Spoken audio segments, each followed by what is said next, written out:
আসসালামু আলাইকুম সবাইকে। কেমন আছেন সবাই? আশা করছি ভালো আছেন। আবারও নতুন রেসিপি নিয়ে চলে আসলাম। আজকে আমার রেসিপিটি হলো চিংড়ি মাছ দিয়ে মুলার তরকারি। আশা করছি রেসিপিটি আপনাদের ভালো লাগবে। যদি আমার রেসিপিটি ভালো লাগে তাহলে আমাকে একটা লাইক দিয়ে সাবস্ক্রাইব করে আমার পাশে থাকবেন।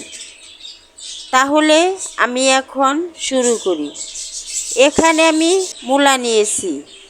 এখন মূলাগুলা আমি কেটে নিব, ভালো করে ধুয়ে নিব। মূলাগুলা কেটে নিলাম, ভালো করে ধুয়ে নিলাম। দেখেন কিভাবে আমি মূলাটা কেটে নিয়েছি। এখন এখানে আমি চিংড়ি মাছ নিলাম। এই চিংড়ি মাছ দিয়েই আমি মূলাটা রান্না করে আপনাদেরকে দেখাবো। রান্নার জন্য চুলায় চলে গেলাম। চুলায় প্যান বসিয়ে পেঁয়াজ কাঁচামরিচ দিয়ে দিলাম, তেল দিয়ে দিলাম। এখন পেঁয়াজটা আমি ভেজে নিব। পেঁয়াজটা একদম লালচে কালার করে ভাজবো না, একটু নরম হয়ে আসলেই পেঁয়াজটা ভাজা হয়ে যাবে। আমার পেঁয়াজটা ভাজা হয়ে গেছে। এখন এর মধ্যে আমি চিংড়ি মাছ দিয়ে দিব।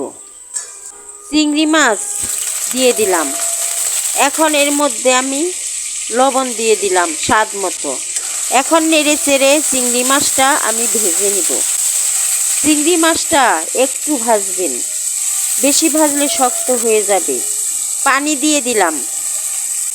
আধা চামচ হলুদের গুঁড়া দিলাম, আধা চামচ লাল মরিচের গুঁড়া দিলাম, আধা চামচ ধনিয়ার গুঁড়া দিলাম, 1 চামচ আদা রসুন বাটা দিয়ে দিলাম। এখন নেড়ে চেড়ে মশলাগুলা আমি চিংড়ি মাছের সাথে মিশিয়ে নিলাম। এখন এর মধ্যে যে মূলাটা কেটে রেখেছি তা দিয়ে দিলাম। মূলাটা দেওয়ার পর নেড়ে চেড়ে এখন মূলার মধ্যে আমি পানি দিয়ে দিব পরিমাণ মতো। যে পানিটা আমি মূলার মধ্যে দিব ওই পানিতেই আমি মূলাটা রান্না করে নিব, আর পানির দরকার হবে না। পানি দিয়ে দিলাম, ঢাকনা দিয়ে ঢেকে দিলাম 2-3 মিনিটের জন্য। 2-3 মিনিট পরে ঢাকনা তুলে তরকারিটাকে আমি নেড়ে দিলাম। নেড়ে দেওয়ার পর আবারও ঢাকনা দিয়ে আমি ঢেকে দিলাম 3-4 মিনিটের জন্য। 3-4 মিনিট পরে ঢাকনা তুলে তরকারিটাকে আবার নেড়ে দিলাম। এখন আমি এর মধ্যে ভাজা জিরার গুঁড়া দিয়ে দিলাম। ভাজা জিরার গুঁড়া দেওয়ার পর আবারও নেড়ে চেড়ে ঢাকনা দিয়ে ঢেকে 5-6 মিনিটের জন্য রান্না করব। ঢাকনা দিয়ে ঢেকে দিলাম। 5-6 মিনিট পর ঢাকনা তুলে তরকারিটাকে আবার নেড়ে দিলাম।